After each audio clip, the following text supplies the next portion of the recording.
Hi అండి, నేను మీ doctor ఖుద్బుద్దీన్ Ali, me I డాక్టర్ని. రీసెంట్గా మనమందరం చూస్తుంటాము, ఒక వీడియో చాలా వైరల్ అయింది. కెనడాలోని ఎడ్మాంటన్ అనే ప్లేస్లో ఒక Indian origin person by name mister Prashant Kumar అనే వ్యక్తి ఎమర్జెన్సీ రూమ్లో ఒక దాదాపు 8 అవర్స్ వరకు విపరీతమైన ఛాతీ నొప్పితో పెనుగులాడి బాధపడి అక్కడ సర్వీస్ ఆన్ టైం దొరకక ప్రాణాలు కోల్పోయాడు. సో ఆ వీడియో గురించి, ఆ ఇన్సిడెంట్ గురించి వాళ్ళ వైఫ్ చాలా బాధాతప్త హృదయంతో ఒక పోస్ట్ పెట్టారు.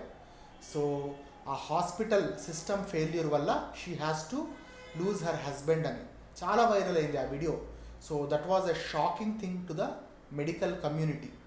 ఎందుకు అంటే రెండు విషయాలు. మనం ఏమనుకుంటాము, వెస్టర్న్ కంట్రీస్, ఇట్లాంటి హ్యూమన్ డెవలప్మెంట్ ఇండెక్స్ హైగా ఉన్న కంట్రీస్లో కూడా ఇట్లాంటి ఇన్సిడెంట్స్ జరుగుతాయా, ఎస్పెషల్లీ హెల్త్ కేర్లో అని. సో ఇక్కడ ఈ సందర్భంగా నేను మన ఇండియన్ హెల్త్ కేర్ సిస్టమ్ని కంపేర్ చేస్తున్నాను. సో అలాంటి సిట్యుయేషన్ ఇండియా లాంటి దాంట్లో ఒక అక్యూట్ చెస్ట్ పెయిన్, అది కార్డియాక్ పెయినా, గ్యాస్ట్రిక్ పెయినా, ఇంకేదైనా కావచ్చు, ఒక అంత సీవియర్ పెయిన్ ఉన్న వ్యక్తి హాస్పిటల్లో అన్ని అవర్స్ వెయిట్ చేయడం అనేది జరగదు. ఈజీగా యాక్సెస్ ఉంటుంది. క్వాలిటీ ఆఫ్ కేర్లో మనకు ఎక్కడ కూడా కాంప్రమైజ్ అవ్వకుండా ఉంటుంది. ఇక్కడ జరగాల్సిన సందర్భం ఏంటంటే, this is to document 2 things. ఒకటి, వెయిటింగ్ టైం అనేది ఇండియన్ హెల్త్ కేర్ సిస్టంలో, ఎస్పెషల్లీ టెరిషరీ హాస్పిటల్స్లో చాలా అంటే చాలా తక్కువ. ఈ విషయం ఇప్పుడన్నా మన ఇండియన్ పేషెంట్స్ ఎవరైతే ఉన్నారో అర్థం చేసుకోవాలి. ఎంతసేపు హాస్పిటల్స్ మీద, ఎస్పెషల్లీ వల్నరబుల్గా ఉన్న డ్యూటీ డాక్టర్స్ మీద దాడి చేయడం కాదు, మీ కళ్ళ ముందే జరుగుతున్న ఇన్సిడెంట్ ఎంతో గొప్పగా చెప్పుకునే మన western health care system compare చేసుకుంటే చాలామంది మనం ఇక్కడ మచ్ ప్రివిలేజ్ సిట్యుయేషన్లో ఉన్నాం. ఈ సందర్భంగా ఇంకొక ఫ్యాక్ట్ కూడా నేను చెప్తున్నాను. అది ఇండియాలో అన్ని వర్గాలకు అందరికీ కూడా అట్లాంటి యాక్సెస్ ఉందా అంటే definitely no. We have to be honest. ఈ సంఘటన జరిగింది కాబట్టి నేను ఇండియన్ హెల్త్ కేర్ సిస్టమ్ని పైకెత్తేసి ఇండియన్ పేషెంట్స్కి ఉండే ప్రివిలేజ్ గురించి మాత్రమే చెప్పట్లేదు, బోత్ గుడ్ అండ్ బ్యాడ్ చెప్తున్నా.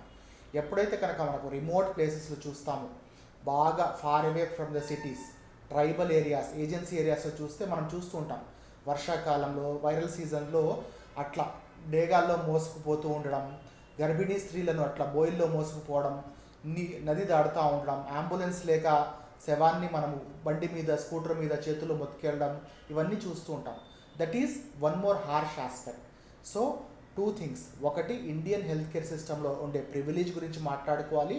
At the same time it is about inequality. ఇది మెయిన్ అనమాట. అక్కడ ఇక్కడ అని కాదు. ద డాక్టర్స్ వాళ్ళ డ్యూటీ ఏదైతే ఉందో హెల్త్ కేర్ ప్రొవైడ్ చేయడంలో ఎలాంటి లోపం లేదు, సిస్టంలో ఫెయిల్యూర్. ఈ విషయంలో నేను ఆ లేడీ ఎవరైతే ఉన్నారో, ఆ పేషెంట్ యొక్క భార్య, తను అంత డిస్ట్రెస్లో కూడా, అంత బాధపడే విషయం టైంలో కూడా తను ఒక మాట అన్నారు, the hospital fail to save my husband అంది. అంతే తప్ప డాక్టర్స్ సేవ్ చేయలేదు, డాక్టర్స్ ఫాల్ట్ అని చెప్పలేదు. That shows her level of maturity. ఈ విషయం మన ఇండియన్ పేషెంట్స్ కానీ, లోకల్ పబ్లిక్ కానీ అర్థం చేసుకోవాలి. ఎప్పుడన్నా హాస్పిటల్లో ఫెసిలిటీస్లో డిలే ఉన్నా, బెడ్స్ లోపం ఉన్నా, బిల్ ఎక్కువైనా, it is all about the policy making.